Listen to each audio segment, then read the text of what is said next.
The Jammu and Kashmir government has been making tall claims about the fact that they have been doing quite a lot to improve the educational infrastructure across Jammu and Kashmir, and especially as far as rural areas are concerned.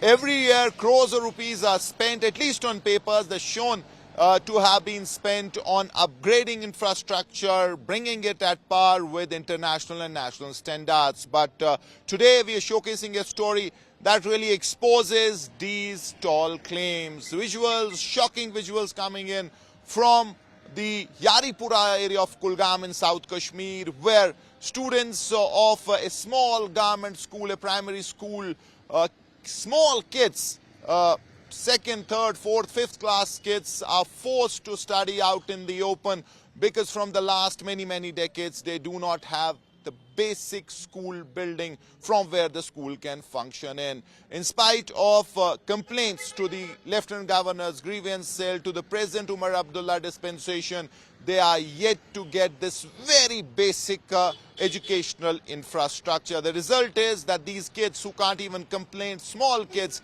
are forced to study out in the open in these freezing sub-zero temperatures. Their parents are complaining, even the school staff says that they have complained to the higher-ups, but nothing has happened for decades now. So this really is an expose and reflection of the sad state of affairs as far as government infrastructure, especially educational infrastructure, is in rural areas. While you can showcase some good schools, model schools in the cities, and you can show that you're trying to make your standard at par with the private schools, but it is these stories that really matter. When you move out of the cities, the educational infrastructure is in shambles in many places, and this absolutely shocking, where small kids forced to study out in freezing temperatures because they still do not have a school building.